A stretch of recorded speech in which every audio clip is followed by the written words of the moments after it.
नमस्कार। मैं डॉक्टर रेखा वर्मा, सह आचार्य, राजकीय बांगड़ महाविद्यालय टीटवाना से।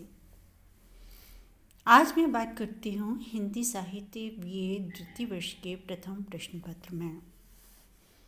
आज का मेरा विषय है केशव की अलंकार योजना। केशव की भाषा पांडित्य और चमत्कार से परिपूर्ण है। पांडित्य और चमत्कार प्रदर्शन की सफलता अलंकारों की सफल प्रयोग में ही सन्निहित है। चमत्कार प्रदर्शन की सफलता अलंकारों की सफल प्रयोग में ही सन्निहित है। इसलिए केशव का अलंकारों की ओर झुकाव स्वाभाविक ही नहीं, आवश्यक भी था।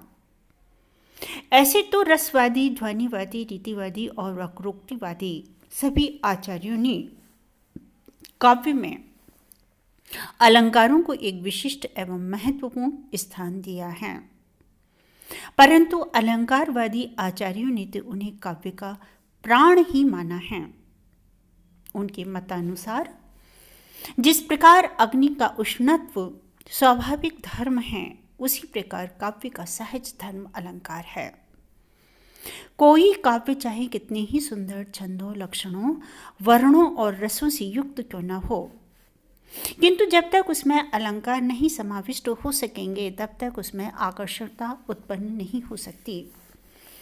केशवदास भी लिखते हैं, यद्यपि सुजाति सुलक्षणी, सुवर्ण सरस सुवृत्त, भूषण विनु न विराजहि, कविता वनिता मित। इस मान्यता को प्रमाण मानकर ही केशव ने अपने रामचंद्रिका के समस्त अलंकारों को स्थान दिया। उन्होंने बड़े ही कौशल के साथ एक एक छंद में ही अनेक अलंकारों का समावेश किया है।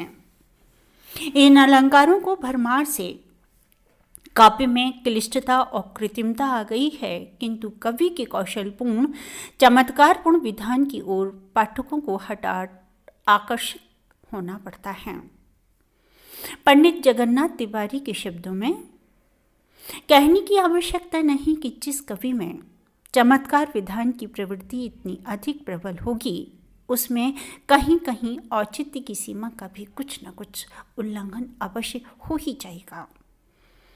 केशव के विषय में भी यही बात कही जा सकती है, किंतु इतना होने पर भी केशव की प्रबल प्रतिभा के प्रवाह में पाठक इतने बह जाते हैं कि केशव के इन छोटे छोटे दोषों की ओर दृष्टि नहीं जाती। इन दोषों की केशव ने भी कभी चिंता नहीं की।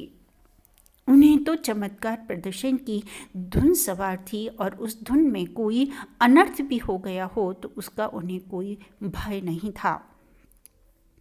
जैसा कि उन्होंने अप्रत्यक्ष रूप से अपनी राम वंदना में स्वीकार भी किया है, जानी यह केशवदास अनुदिन राम राम, रटत रहत न डरत पुनरुक्ति को। जब राम राम रटने जैसे पुण्य कार्य में भी पुनरुक्ति दोष आ सकता है, तो रामचंद्रिका का अनेक छंदों में वर्णन करने पर तो न जाने कितने काव्य शास्त्रीय दोष आ धमकेंगे। केशव के अलंकारों को दो कोटियों में विभाजित किया जा सकता है। पहले, वे अलंकार को उन्होंने पांडित्य की प्रदर्शनार्थ ही प्रयुक्त किए हैं। दूसरी, वे अलंकार को उनकी नवीन कल्पना को मूर्तवत करने में समर्थ हुए हैं।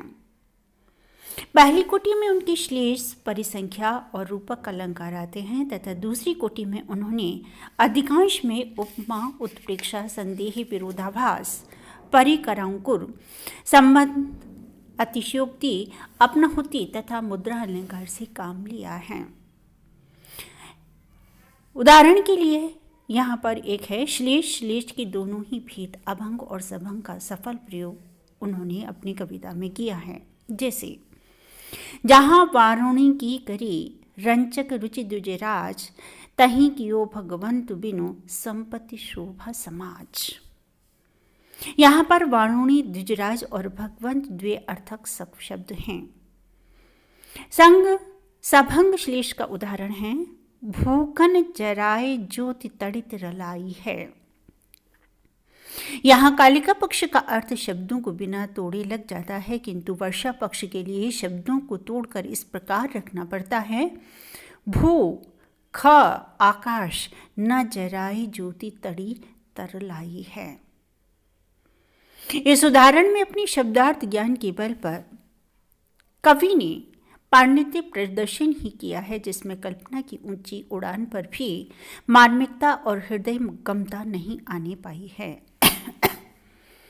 परिसंख्या अलंकार का उदाहरण कहते हुए कहते हैं, जहां किसी वस्तु का एक स्थान से निषेध करके किसी दूसरे स्थान पर स्थापन हो, वहां परिसंख्या अलंकार होता है। केशव को यह अलंकार बहुत प्रिय है और रामचंद्रिका में इसका कई स्थानों पर सफल प्रयोग हुआ है। उदाहरण है, मूलन ही की जहां अधोगति केशव गाइए, होम हुतासन धूम नगर एके मनि मलि नाइये, दुर्गति दुर्गनि ही कुटिल गति सरितनिम ही में, श्रीफल को अभिलाख प्रकट कविकुल की जी में। केशव को संरूपक बहुत प्रिय है, इससे वर्णन में चित्रोपमता आ जाती है। इस सौरठी में इसका बड़ा ही सफल मार्मिक प्रयोग हुआ है। उदाहरण है, चढ़्यो गगन तरुधाय दिनकर बानन अनुन्मुख, की हो झुकी जहराए सकल तारका कुसुमबेन। केशव के मुख्य अलंकार उत्प्रेक्षा और संधि हैं। एक एक दृश्य को लेकर उन्होंने उत्प्रेक्षा और संधि की लड़ी सी बांध दी है। इन अलंकारों की सफल योजना के कारण केशव के वर्णनों में चमत्कार के साथ साथ अत्यधिक सजीवता आ जाती है। ऐसे वर्णनों की रामचंद्रिका में भरमार है। दशरथ की प्रासाद पर फहराती हुई ध्वजा का वर्णन, सूर्योदय वर्णन, वरमार्ग में स्थित राम लक्ष्मण वर्णन, रावण के हाथ में पड़ी हुई जानकी का वर्णन, वर्षा वर्णन, हनुमान लंका प्रस्थान वर्णन, राघव की चतुरंगिनी सेना का वर्णन इत्यादि स्थलों पर इन अलंकारों के सफल प्रयोग हुए हैं। उदाहरण हैं, धरे एक बेनी मिली मैल सारी, मृणाली मनुपंक सो कारी डारी, सदा राम नामे रटे दीन बानी, चहु ओर है राक्षसी दुख है दानी, ग्रसी बुद्धि सी चित्त चिंता निमानो, किन्हो जीव दंता बलि में बखानो, किन्हो दिघेरि के राहु नारन लीनो, कला चंद्र की चारु पीयूष भीनी। उत्प्रेक्षा, उपमा और संधि का एक साथ ही प्रयोग हुआ है। यहाँ पर ये अलंकार दूषण न बनकर भूषण ही बन गए हैं। उपमा का एकमात्र प्रयोग और है, बालक मृणाल जो तोरी डारे सब काल, कठिन कराल त्यों अकाल तीहु दुख को, विपत्ति हरत हटी पद्मिनी की पाद सम, पंक जो पताल पेली बैठवे कलकु को। उत्प्रेक्षा, संधि, श्लेष और उपमा का प्रयोग ही रामचंद्रिका में सर्वाधिक हुआ है। परिसंख्या, रूपक तथा विरोधाभास का स्थान दूसरा है। परिसंख्या और रूपक के उदाहरण दिए जा चुके हैं। विरोधाभास का उदाहरण है, यद्यपि भ्रकुटी रघुनाथ की कुटिल देखियत जोत, तदपि सुरासर नरन की निरखी शुद्धि गति होत। यहाँ पर राम की भ्रकुटी को कुटिल बताया गया है और कहा गया है कि उसकी देखने से सुर, असुर और मानवों की शुद्ध गति हो जाती है। यही विरोधाभास है। अपनहुति अलंकार में वास्तविकता को छुपाकर काल्पनिक अवास्तविकता प्रस्तुत की जाती है। इसके वर्णन में भी केशव के अभ्यास और कौशल की प्रशंसा की जानी चाहिए। इसी के बल पर केशव ने वर्षा को रणस्थल बना दिया है। उसी का प्रयत्निक अपनी छटा दिखा रहा है।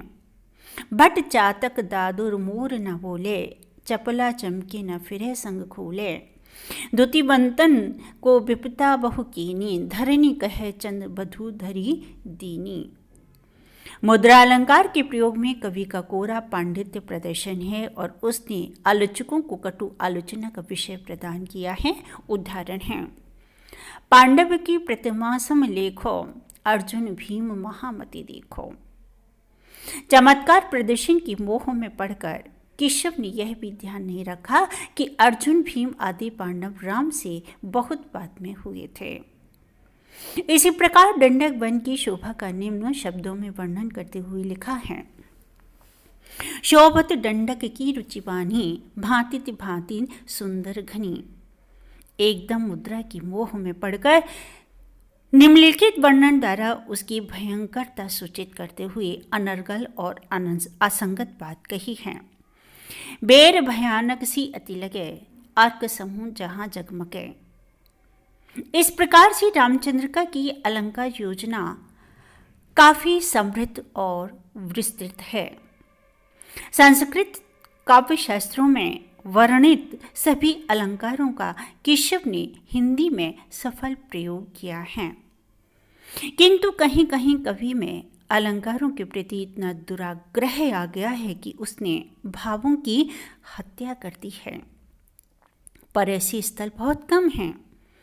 वैसे तो ऐसो कवित्व को जग में जामे दूषण नहीं, बाली कहावत लोक विशुद्ध है और इस दृष्टि से केशव के काव्य में दोषों का होना कोई नई बात नहीं है। लेकिन कहीं कहीं पांडित्य प्रदर्शन की मोह में पड़कर केशव ने जो स्वेच्छाचारिता बरती है वह खटकती है। यह सर्वसम्मत बात है कि उनके अधिकांश अलंकार और उनके कारण अधिकांश स्थल बहुत ही सुंदर बन पड़े हैं। धन्यवाद।